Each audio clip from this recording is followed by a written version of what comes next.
আমরা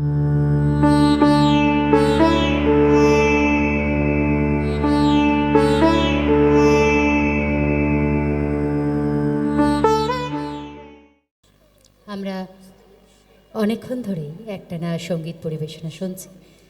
এবারে একটু ভিন্ন স্বাদের অনুষ্ঠান। মঞ্চে ডাকছি কৌশানীকে। কৌশানী কর্মকার ও আমাদের আবৃত্তি পরিবেশন করে শোনাবে।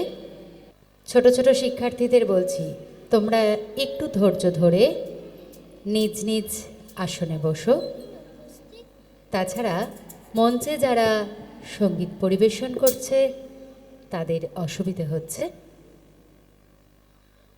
পাখি উড়ে যায় ইচ্ছে ডানায়, তার সাথে ওরে মেঘ। কেউ তো বলে না ও পাখি ও মেঘ বারাসনে গতিবেগ। ঠিক তাই ছোটদের সকলেরই ইচ্ছে হয় এই পাখিদের মতোই যখন যেখানে খুশি উড়ে যেতে।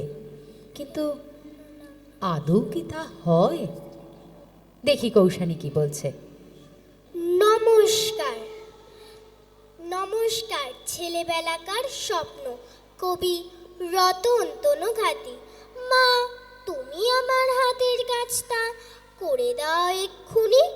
বাবা, তুমি এই মেলার ছবিটা এঁকে দাও কোনাকোনি। বোন, তুই ধর, ফেলিস না যেন রং তুলি আর বই। দাদু, কোথা গেলে? করে দাও দুটো সিঁড়ি ভাঙা অঙ্কই। ঠাম্মি, তোমার পাট খাবে পরে, পেন্সিল কেটে ভরো। মিথ্যু মাসি গো, হেসো না তো অত, বই খাতা গোছ করো। ও গদাই দাদা, এক্ষুনি এসো, খুঁজে দাও মোজা জুতো। বাবা ঠিকই বলে, ফাঁকি দিতে তুমি খোঁজো শুধু ছল ছুতো। আজ তো আমার সাঁতারের ক্লাস, স্কুল থেকে ফিরে যাব অঙ্কের ক্লাস। বিকেলে আজকে কখন করব ভাবো, গানের ক্লাস ও সন্ধ্যাবেলায় ইতিহাস ক্লাস পড়ে। আমার অনেক দেরি দেখে মাগো, আনমনা হবে ঘরে।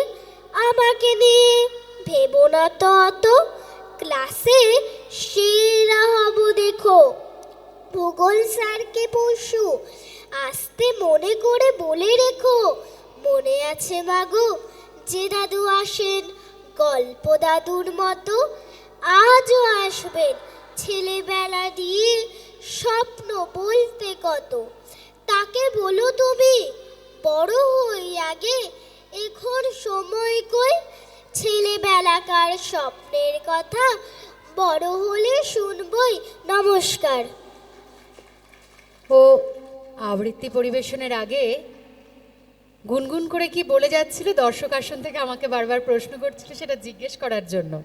তবে ওর আবৃত্তি শোনার পর বোধহয় আমরা বুঝতে পেরেছি ও এতটাই চাপে আছে, ওর মাথায় এত চাপ, তাই ও অনেক কিছু ভাবছিল, তাই তো? তাই খুব সুন্দর হয়েছে। একদম তাই, প্রান্তিক ঠিকই ধরেছে। হয়তো আগেই মা বলে দিয়েছে কবিতার আগে আরো কিছু বলতে হবে, যেটা ওর সিলেবাসে ছিল না। সেই কারণেই আমি ওর যতক্ষণ ধরে নাম ঘোষণা করছিলাম ও সেটাই আওড়ে যাচ্ছিল বারবার। যাই হোক, তারপরেও বলবো, ছেলেবেলা বেঁচে থাকুক ছেলেবেলারই মতো, ওরা চলুক ওদের ছন্দে, তবেই না আসল শৈশব। যদিও আমরা মারা মঞ্চে বলার সময়, মাইক হাতে বলার সময় অনেক কিছুই বলি, কার্যক্ষেত্রে তা কতটা করতে পারি জানি না।